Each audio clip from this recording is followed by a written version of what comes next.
Yesterday, I was having a little debrief with my birth guide, Bernadette, and our conversations are always pretty hysterical.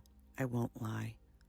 But this one was really unique, and we were both laughing, and I thought I would get on here and just share a little bit about it.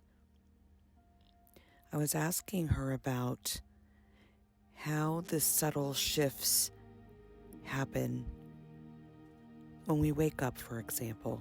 That was my example. I said to her, I went to bed last night and I was feeling a little bit of angst about this particular thing. And I offered it up. I surrendered it. And I said, I'm not going to spend another moment with this. I'm not going to give this thought feet or legs. I'm not going to resist it. I'm not going to do anything with it. I'm just going to surrender it. I'm going to do my meditation and I'm going to go to sleep. And I'll see where it lands in the morning. And I do this regularly so that it doesn't become something that loops in my night times. I just offer it up. It makes me feel better to do this. So Bernadette said that was good. That was the right thing to do. And she compared us humans to beavers. Now, let me step back before I go into this a little bit more, because a lot of people are confused by what a birth guide is, or a guide in general. This is where some of the folks who consider themselves to be very strict Advaita or non-duality separate themselves from the sharings of Kelly. And I don't need to be right. I only need to share what my own understanding of this thing is, and that's what I do. I'm sharing this because it's my understanding, it's my experience, and it's been the way I've lived for 15 years since my near-death experience. A birth guide is someone that when we seem to go into this avatar incarnation, we pre-chose to be a part of our unfolding, our unraveling. They too have had the expression of a human experience. And in this linear plane, we don't realize it, but there's probably thousands of aspects of ourselves in that guide living simultaneously in different lifetimes, in different expressions, as different fractals. Unlike angels or archangels, guides have had physical incarnations, so they very much relate to and understand this human expression. They know all about duality. They know the frustrations of trying to remember who we are, having to forget it all to be reminded to remember. And they've agreed to help us do that, as we've done for them in their lifetimes. So with all of that being said, Bernadette equated us, herself included, in the human expression like little beavers. So imagine a riverbed that has no ends. It goes on forever and ever and ever. We'll call that awareness. And that river seems to have a flow, a natural way of it. And if a beaver were thrust into that river, it would move along with that flow. It would be carried. It would reach every place that it was intended to reach, bobbing in and out. Yet for this experience of humanness, we wanted the expression of understanding, to have duality, to allow us to know opposites, to know expression, to know more. If you're all of it, how can you experience any of it uniquely? So now let's cast into this river the idea that it is in this human realm. And now it has duality. It has crevices. It has embankments. It has whirlpools. It has all of these variances that we like to call free will. Now let's add the caveat of the beaver. And the beaver is us, the human expression. So busy working on fixing that dam, working on building that little hut, working on carrying those big pieces of driftwood, often upstream. Busy, busy, busy little beavers in the dam. Now there's nothing wrong with this.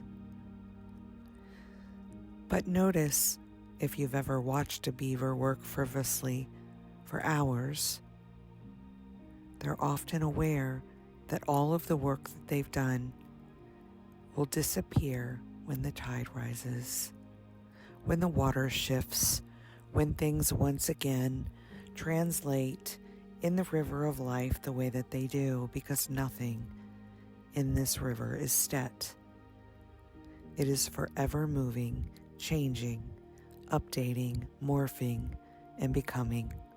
That's what awareness does. If you watch the beaver busily working in this environment, knowing that that river will eventually wash away all of this work, one could certainly think it's all for naught. One could think that's all just frustration. One could think that's all just wasted activity.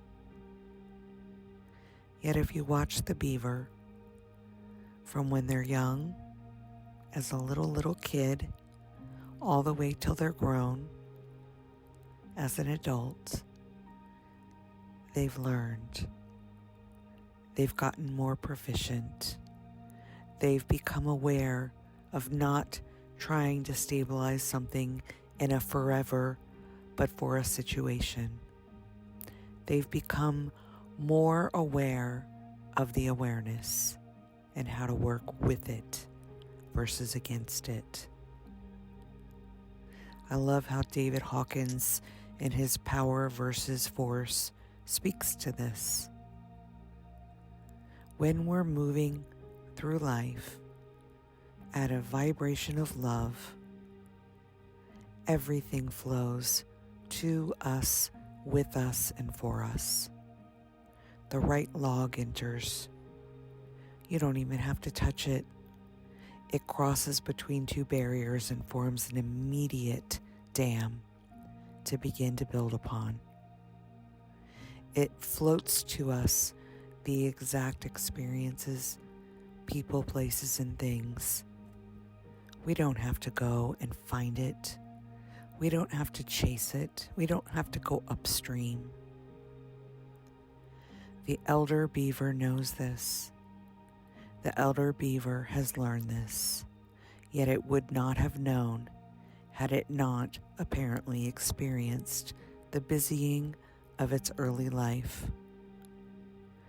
Getting acquainted with awareness is the most important part of this, and no one can do it for you. It's why you can read a book and it doesn't land, and you pick that same book up 10 years later and it lands within you. It begins a life within you. It breeds within you an understanding experientially versus just knowing. So Bernadette continued on with this analogy of us being busy beavers and saying that she too remembers going through the frustrations of this until she was about 33, 34 years old. For whatever reason, that seems to be a paramount age, and even equated to Jesus in the Bible. This human expression is doing itself. We're not the river.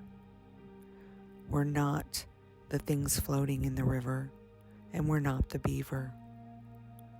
We are something grander than all of that, that's noticing it all taking place, that's impersonal to any of it, and joyously celebrating all of it. When we really get that, it gets us and starts to show us through its eyes the simplicity of this that we once felt was so arduous.